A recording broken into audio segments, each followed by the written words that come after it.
Pa-share naman mga Lodi. At heto na po ang 5 naunang mag-comment at 5 napili ko. Comment lang po kayo kahit hindi kayo una baka mapili ko kayo. Heto na ang una na si Lodi MJ Makaindig, Lodi Ains Gaon, Lodi Rafi Elias, Lodi Leo Sibel, Lodi Yepskay Anor, Lodi Michael Malig, Lodi Bernard Mejos, Lodi Jessen Manguroban ng Cebu, Lodi Taije Crujedo, Lodi Cabonite Ariel, Lodi Maria Denise. Maraming salamat po sa inyong lahat, at kung bago ka pa lang dito, baka naman. Ika-104 na kabanata, sa pagpapatuloy. Makikita ang Alliance Branch sa malayo. Patuloy ang pakikipaglaban nila sa mga Heavenly Demonic, na bawat galaw ay puno ng bilis at puwersa, habang nagkakatamaan ang kanilang mga sandata ng sabay-sabay. Ang tunog ng metal sa metal ay umaalingaw sa paligid. At makikita rin ang matinding pakikipaglaban ng Alliance Leader sa pinuno ng Heavenly Demonic, ang bawat galaw ay puno ng bilis at puwersa, habang ang kanilang mga sandata ay nagbabanggaan ng malakas. Nagdudulot ng alon ng hangin at tunog sa paligid. At nagkatamaan ang kanilang mga sandata, at ramdam sa paligid ang matinding puwersa ng bawat banggaan, na makikita sa hangin na gumuguhit sa paligid. Ang bawat impact ay nagdudulot ng alon ng enerhiya, na nagpapakita ng tindi at lakas ng kanilang pakikipaglaban. Masayang sinabi pa nito na mabonggi, sige lang, magpumiglas ka hanggat gusto mo. Dahil ang lugar na ito ang magiging libingan mo ngayong araw. Napangiwi naman ng mukha ang Alliance Leader. Halata ang pagkabigla at galit sa kanyang ekspresyon, habang unti-unti niyang nararamdaman ang bigat ng banta at tensyon sa paligid. Nag-aalalang napatingin naman sa kanya si Unit Leader Lim, ang mga mata ay puno ng pag-aalala at pagkabahala, habang ramdam ang bigat ng sitwasyon at ang panganib na dala ng kalaban. At makikita ang nangangalit na mukha nito na sinabi pa sa kanyang isip na nilalabanan natin sila gamit ang Mystic Formation, ngunit sadyang napakarami ng mga demonic banners.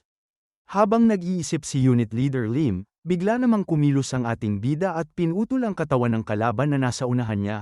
Mabilis at walang awang galaw na nagdulot ng sabay-sabay na pagbagsak at pagtalsik ng dugo. Ang bigat at bilis ng pag-atake ay nag-iwan ng malinaw na bakas ng kanyang kapangyarihan. At agad na napatingin si Unit Leader Lim sa kanya nang may halong gulat at pagtataka. Na makikita ang matalim at mariin na mga tingin ng ating bida sa mga kalaban, punong-puno ng determinasyon, galit, at konsentrasyon. At muli, sa isang mabilis na atake na halos nag-iiwan ng after-image sa bilis, winasiwas niya ang kanyang espada ng mabilis, at makikita ang malinaw na guhit ng hiwa sa hangin na patungo sa kalaban. Nagtatakang napatingin naman ang leader ng Heavenly Demonic sa ating bida, ang mga mata ay puno ng pagtataka at hindi makapaniwala sa bilis at galing ng kanyang galaw. Halata sa ekspresyon ang pagkabigla, habang unti-unting nararamdaman niya ang bigat at mapaminsalang kapangyarihan ng ating bida sa gitna ng labanan. At napasabi pa ito sa kanyang isip na makikita ang gating bida na nakikipaglaban na saan biglang nanggaling ang lalaking iyan. At pagkatapos malakas na sinigaw nito na suportahan ang likuran. Agad namang sumugod ang mga kalaban sa kanya, at sa sandaling yun, napatingin siya agad. Mabilis na kumilos ang ating bida, habang matalim at mariin ang kanyang mga tingin sa mga kalaban.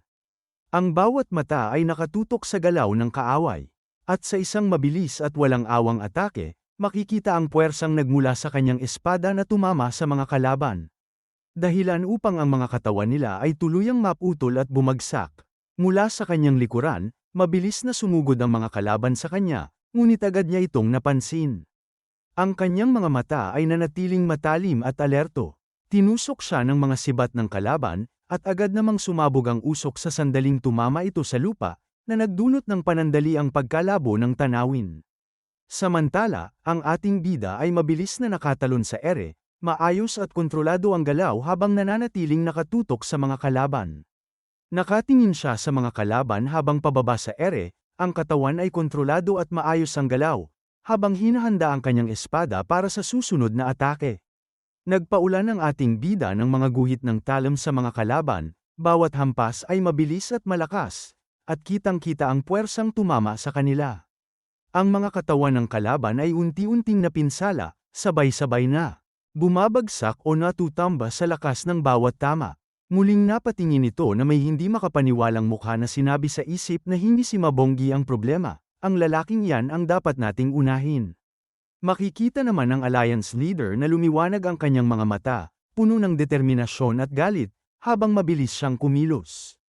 At sa sandaling yon, biglang tinusok niya ng espada ang pinuno ng kalaban, na hindi nakahanda sa atake ng alliance leader dahil sa pagtutok niya sa ating bida. Ang tama ay mabilis at tumpak.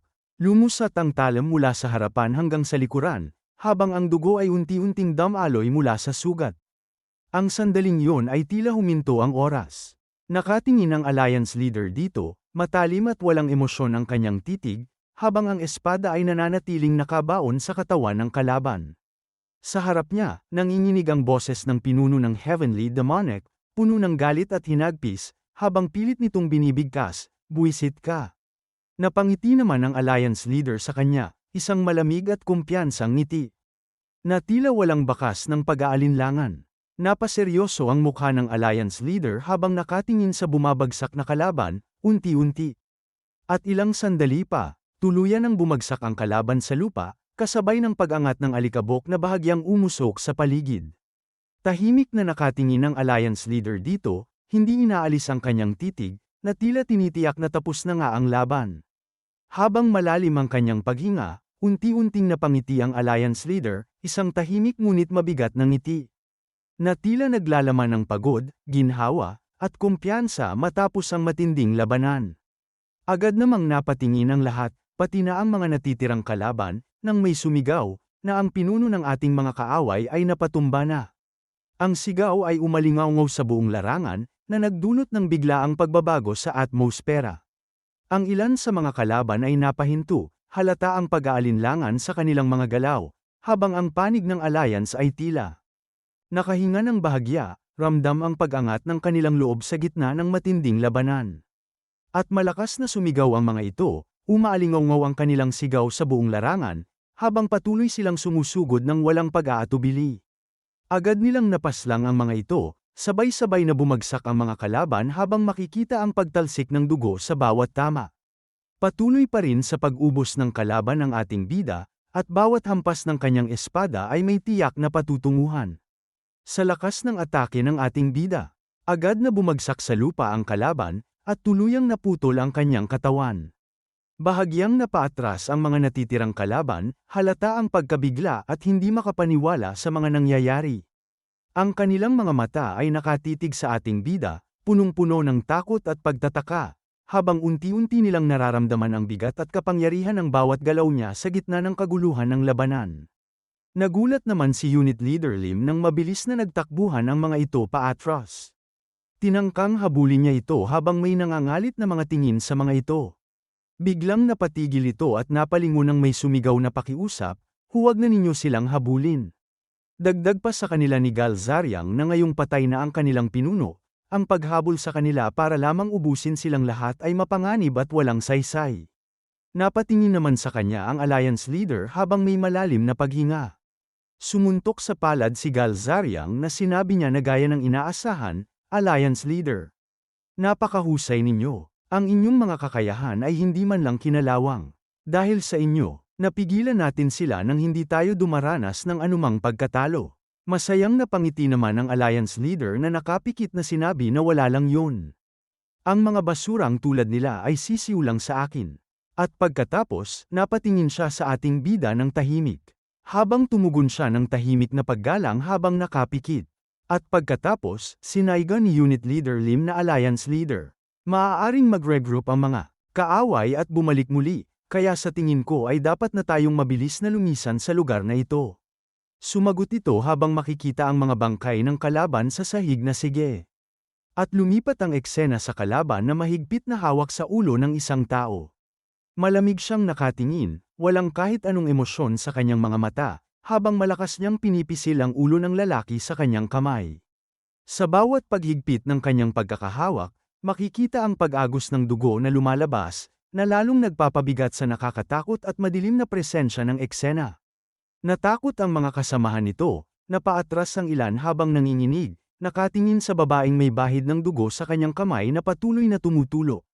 Sa tindi ng takot, napababa na lamang ng mga ito ang kanilang mga ulo, hindi magawang tumingin pa, habang ang kanilang mga katawan ay bahagyang nanginginig. Ang katahimikan ay bumalat sa paligid, at ang presensya ng babaeng yon ay tila sapat na upang durugin ang kanilang loob kahit walang sinasabi. Malamig ang mga tingin ng babaeng pinuno sa kanila. Matalim at walang bakas ng awa, habang dahan-dahan niyang itinaas ang kanyang ulo upang titigan ang bawat isa. Sa mababang tinig na puno ng banta, sinabi niya, "Ulitin mo ang sinabi mo. Sinasabi mo bang nabigo kayo?" Tumugon ang mga ito habang mabilis na inilapat ang kanilang mga noo sa sahig, halos hindi na makagalaw sa tindi ng takot, sabay-sabay na nagsabi, "Opo, ma'am." Mariin siyang nakatingin sa kanila, malamig at mabigat ang presensya, habang sa kanyang isipan ay umalingaw-ngaw ang kanyang mga iniisip. Nakaya ko pang tanggapin noong nalipol ang Berserk Blood Painless Soldier Force. Kahit gaano man kapangit ang kalagayan ni Mabonggi, siya pa rin ang pinuno ng Merm Alliance. Nagpupunas siya ng dugo sa kanyang kamay, dahan-dahan at walang emosyon ang galaw, habang sa kanyang isipan ay malamig na umalingaw-ngaw ang kanyang mga salita, ngunit ngayon, patay na ang Demonic Banner Leader, at ang mga Demonic Banners ay halos maubos na. Dahil sa tindi ng kanilang pagkatalo, kahit ako ay hindi na makakatakas sa parusa ng organisasyon. At pagkatapos, tumingin sa mga ito na sinabi na kung gayon, ano ang naging pinsala sa panig ng ating kaaway. Tahimik lang ang mga ito na hindi nagsalita. Humawak sa kanyang sandata ang babae na sinabi pa sa mga ito na nasaan ang sagot ko. Isang alagad niya ang tumayo sa pagkayuko na nanginginig ang boses sa takot na sinabi na halos wala silang naging pinsala. Nagulat ang babae sa kanyang narinig na agad na napalaki ng mata na napasabi pa ng ano. Napasabi pa ito sa kanyang isip na akala ko ay kahit papaano ay mauubos ang Ferocious Tiger Core, pero halos walang namatay. Nanginginig pa nitong sinabi sa kanya na napakahusay ng martial arts ni Mabonggi. At higit pa roon, hinarap kami ng Ferocious Tiger Core gamit ang Mystic Formation, kaya naging ganap tayong walang laban. Napaliit ito ng tingin. At pagkatapos ay sinabi na kung ang ginamit ay ang Mystic Formation, tila si Galzariang nga ang nag-uutos nito. Ngunit kahit na ganoon, hindi sapat ang pormasyong yun para pigilan kayo. Sinabi pa nito habang nakaharap sa kanyang mga alagad na mayroon bang nakatagong alas si Mabonggi na inilihim sa atin. Tumugon ang isa sa mga ito habang nakayuko na, "Opo, ma'am." Napahikbi ng bibig ang babae na napasabi sa kanyang isip na masyado na itong lumalayo sa aming plano. Sa orihinal na plano, dapat ay patay na si Mabonggi sa oras na ito. At dapat ay magsagawa na kami ng isang bagong palabas sa Namhyun Escort Agency bukas. Inangat nito ang kanyang sandata na sinabi pa na mas mabuti pa sana kung nalipol din kayong lahat. Nanginginig ang mga ito na napasabi na ano. At ilang sandali pa makikita ang dugo sa katawan ng mga ito. Bigla niyang inihagis ang kanyang sandata patungo sa kanyang mga alagad, at sa isang iglap ay makikita ang matatalim na guhit sa hangin habang ito'y humahawi sa ere. Sa lakas at bilis ng galaw, ang dugo at mga bahagi ng katawan ng mga ito ay nagkalat sa paligid. Sabay-sabay na bumagsak, na nagdulot ng isang marahas at nakakakilabot na eksena. At pagkatapos niyang paslangin ang mga ito, agad na kumislap ang sandata sa hangin at sa isang iglap ay mabilis na bumalik sa kanyang kamay, na tila sinusunod ang kanyang kalooban. Tinalikuran niya ang mga bangkay ng kanyang mga alagad, walang kahit anong pag-aalinlangan sa kanyang kilos, at sa malamig na tinig ay sinabi, "Mga walang silbing basura." Mariin pa nitong binulong sa kanyang sarili na sa oras na ito. Malamang ay nakatagpo na siya ni Mabonggi. At lumipat ang eksena sa Namhyun Escort Agency. Sinasabi nito na maligayang pagdating, Alliance Leader. Dagdag pa nito na nakangiting napalagay ng kanyang kamay sa dibdib na isang tunay na karangalan ang makatagpo ang Merm Alliance Leader, ang tao na nakatayo sa itaas ng lahat. Nakangiting sinabi pa nito sa kanya na ang pangalan ko ay Chon Sozon. Makikita naman ang mariin at matalim na mga tingin ng Alliance Leader sa kanya, punong-puno ng galit. At tinanong pa ng Alliance Leader na ikaw ba yun? Napangiti naman ito sa kanya. At sumagot na sinabi na oo. Ako nga yun. May mariin namang mga tingin ng ating bida na sinabi niya sa isip na hindi ko maramdaman ang eksaktong antas ng kanyang lakas. Dagdag pa niya na sa madaling salita, sa pinakamababang pagtansya, siya ay kapantay o mas mataas pa sa kasalukuyan kong lakas. Napakabata pa niya. Paanong nangyari na mas bihasa pa siya kaysa sa akin? Sinabi pa sa kanila ni Chon Sozon na matagal ko nang naririnig ang reputasyon ni Advisor Gal. Talagang ninais kong makatagpo kayo, at isang karangalan na natupad ang hiling ko ngayong araw. At pagkatapos ay napangiti ito. Sinabi pa nito habang makikita si Unit Leader Lim na ang pinuno rin ng Ferocious Tiger Corps ay nagpakasakit sa pag-e-escort sa Alliance Leader hanggang dito. At tumingin sa kabilang gilid na nakangiti, na sinabi pa na ikaw pala si Advisor Bayok, ang nakatanggap ng pambihirang promosyon sa pagkakataong ito. Dagdag pa niya, habang makikita ang ating bida na nabalitaan ko na nagtataglay ka ng pambihirang talento sa kabila ng iyong murang edad. Seryosong napabulong naman ang ating bida sa kanyang isip na mayroon siyang impormasyon tungkol sa aming lahat. Maging tungkol sa akin, ngunit ang lalaking ito ay hindi ang pinuno. Dagdag pa niya habang naiisip ang mga ito na maging para kay number 7, siya ay pinalaki mula pagkabata sa isang elite organization. Ito ay isang organisasyon na inihanda sa loob ng hindi bababa sa 10 hanggang 20 taon. Sinabi pa niya sa isip habang nakatingin dito na maliban na lang kung naghahanda na si Chon Sozon simula noong bata pa siya, hindi tumutugma ang kanyang edad sa tagal ng paghahandang ito. At sinabi ni Chon Sozon na kaya, nabalitaan ko na nais daw akong makita ng Alliance Leader. Tahimik lang na napangiwi ang Alliance Leader nang marinig yon. At dito na po nagtatapos ang ika-104 na kabanata.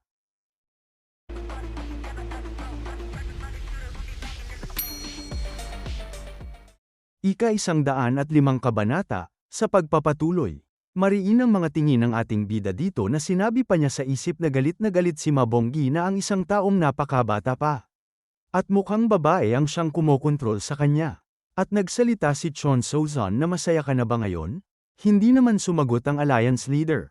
Napasabi naman ng ating bida sa kanyang isip na ang mahalaga ay ang katotohanan na may isang taong nasa dilim ang nagmaniobra at pinaglaruan siya.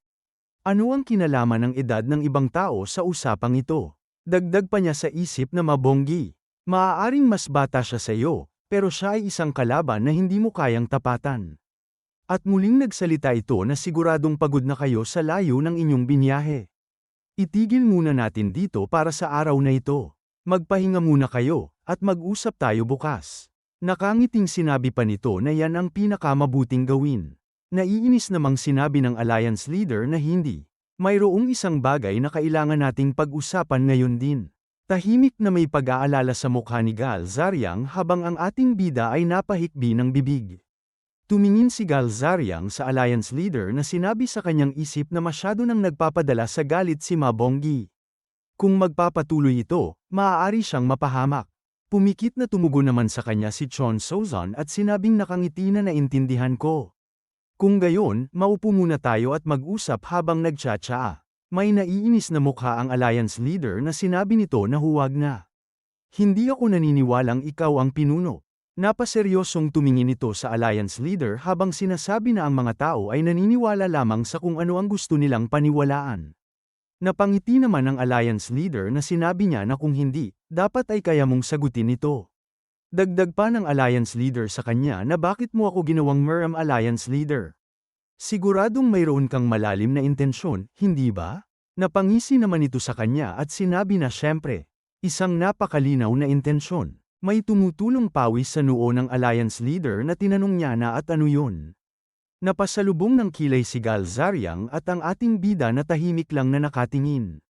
Habang napangiti sa kanya si Chon Sozon. At masayang sinabi nito sa kanya na para sa mismong sandaling ito. Napasabi ang Alliance Leader na ano. At pagkatapos, may madilim na mga titig ito. Nagulat ang ating bida na nakaramdam ng kakaiba na napasabi sa isip na siya ay mapanganib. Napalaki ng mata ang ating bida, ang mga mata ay punong-puno ng gulat at alerto. Habang makikita ang mga butil ng dugo na dumadaan sa kanyang harapan, halos damaykit sa kanyang mukha sa bawat hampas ng hangin. Ganon din si Gal Zariang na makikita ang mga tilamsik ng dugo sa kanyang mukha, ang mga mata ay punong-puno ng gulat. Maging si Unit Leader Lim ay hindi rin nakaligtas sa gulat. Tumalsik din ang dugo sa gilid niya, bahagyang dumampi sa kanyang damit at balat. Sa gitna ng katahimikan, makikita ang daliri ni Chon Sozon na nakatutok sa unahan, gamit upang paslangin ang Alliance Leader. Ang kanyang mukha ay nakangiti, ngunit hindi ito ng kasiyahan, isang malamig, nakakatakot na ngiti na nagmumula sa tiwala sa sariling kapangyarihan at sa takot na kanyang ipinupukol sa iba. Ang noo ng Alliance Leader ay makikita na nabutas sa lakas ng atake ni Chon Sozon, at halos walang sino man ang nakareact sa bilis ng pangyayari. Mula sa pagitan ni na Unit Leader Lim at Gal Zariang, unti-unting bumagsak ang katawan ng Alliance Leader. Ang bawat galaw ay mabagal sa kanilang paningin. Ngunit malinaw ang katotohanan, ang dating matatag at marahas na leader ay wala na, bumagsak sa lupa na puno ng dugo. Napatingin si Unit Leader Lim sa kanyang gilid, at ang mukha niya ay punong-puno ng hindi makapaniwala. Ang mga mata niya ay lumaki, halos hindi makapaniwala sa nakita. Napatingin din si Gal Zariang sa direksyong yun, ang mga mata niya ay punong-puno ng gulat. Bumagsak ang Alliance Leader sa sahig, ang kanyang katawan ay walang lakas. At unti-unting humina sa bawat sandali. Napatingin sina Unit Leader Lim at Gal Zariang at ang ating bida sa direksyong yun, punong-puno ng gulat at hindi makapaniwala sa nakita. Agad na nilapitan ni Unit Leader Lim ang Alliance Leader at napasigaw na Meram Alliance Leader. At lumapit din ang iba habang mariinding sinabi na Meram Alliance Leader. Na agad namang binunot ng ating bida ang kanyang espada at naghanda. Nanginginig ang mga mata ni Unit Leader Lim na napasabi na ang Meram Alliance Leader ay patay na. Tahimik na napatingin si Gal Zariang, ang kanyang mga mata mariing nakatuon. Samantala, napahikbi ng labi ang ating bida habang mahigpit niyang hawak ang espada sa harap niya. Napangiti naman si Chon Sozon sa kanila. Ngunit hindi ito ngiti ng kasiyahan o kabaitan, isang malamig, nakakatakot na ngiti na nagmumula sa tiwala sa kanyang kapangyarihan at sa kontrol na hawak niya sa sitwasyon. Hindi na nakatiis si Unit Leader Lim. Mabilis siyang sumugod, ang bawat galaw ay puno ng galit at desperasyon. Sabay sigaw na hayop ka. Napatingin naman ang ating bida sa kanya, at napangiwi ang kanyang bibig. Tumalon sa ere si Unit Leader Lim, bawat galaw ay puno ng galit at determinasyon. Papunta siya kay Chon Sozon, hawak ang espada ng mahigpit, at handang gumawa ng malakas na hampas. Bahagyang pumikit si Chon Sozon, ang mukha niya ay seryoso. Sa isang malakas na pagbukas ng kanyang mga mata, sumabog ang puwersa mula kay Chon Sozon. Tumama ang puwersa mula kay Chon Sozon kay Unit Leader Lim sa isang iglap.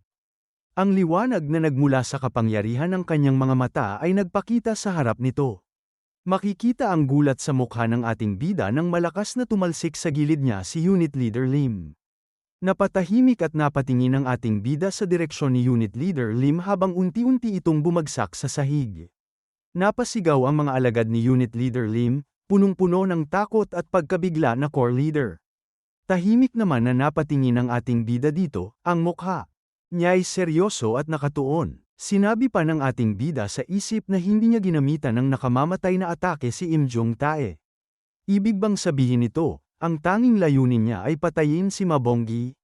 Habang dahan-dahan na inaangat ang katawan ni Unit Leader Lim, nakatingin siya sa unahan, ang mukha niya punong-puno ng sakit.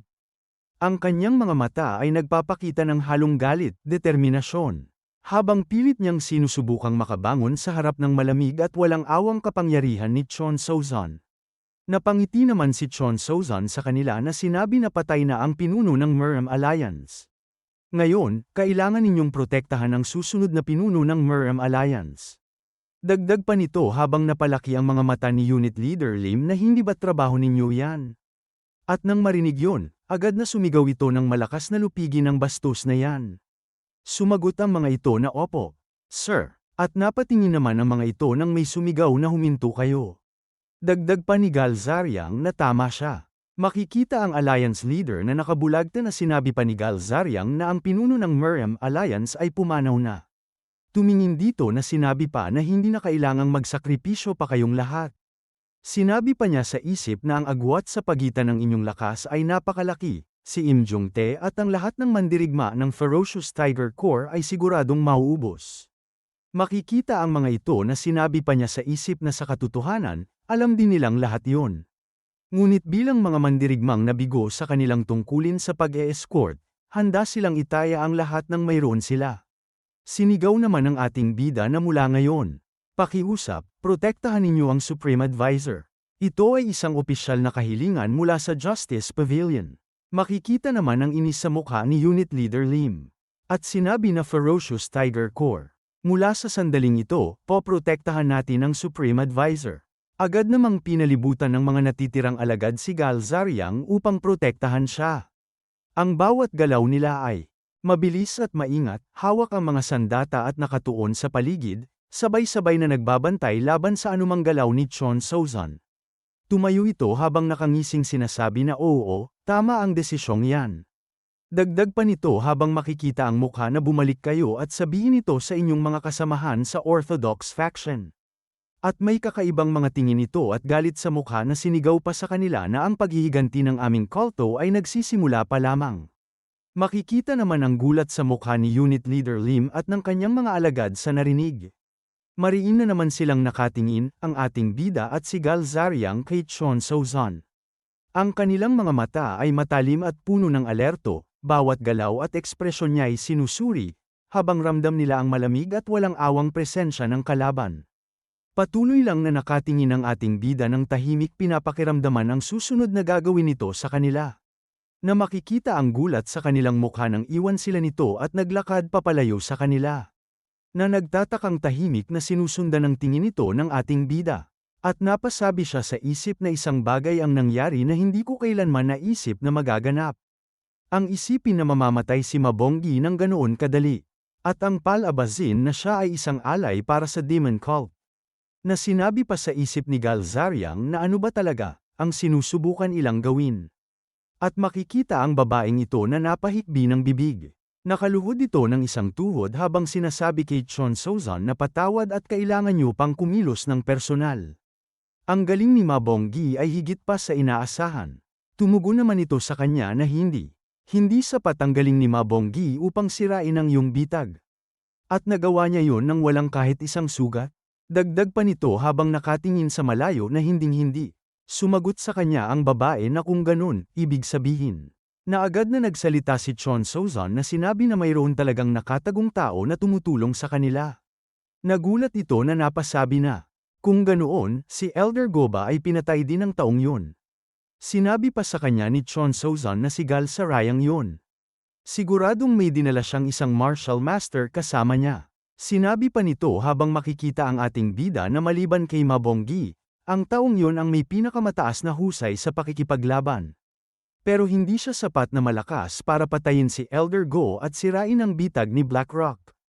Dagdag pa nito na at kahit pa nagawa niya yon, imposible na ang isang taong ganun kabata ay magkaroon ng sapat na galing upang malinlang ang aking mga mata. At pagkatapos sinabi nito habang nakatalikod sa babae na alamin ninyo kung sino ang tumutulong sa kanila. Sumagot ito na opo, sir. Na makikita ang mariin nitong mga tingin sa malayo. Lumipat ang eksena sa kakahuyang ito na makikita na bilog ang buwan. Isang tao nang mabilis na tumatakbo mula dito. Makikita ang mukha nito na may takip ang isang mata na mabilis na tumatakbo. At naalala ito na sinabi sa kanya ng babae na Elder Pion, sundan mo sila kaagad. Alamin mo kung sino ang martial master na tumutulong sa kanila. Maaaring ang taong yon ang pumatay kay Elder Go, mas binilisan pa nito ang pagtakbo habang tumatalon sa ere. Bigla namang nagulat ito nang siya ay may maramdaman. At pagkatapos ay huminto siya sa kanyang mabilis na pagtakbo na napatingin sa gilid. Tumayo ito ng tuwid habang tumahimik. At pagkatapos ay malakas nitong sinabi na lumabas ka na. Ang tinig ay malamig at diretso, walang bakas ng takot, isang utos na hindi dapat balewalain. At mula sa dilim, makikita ang anino ng isang tao na unti-unting lumabas.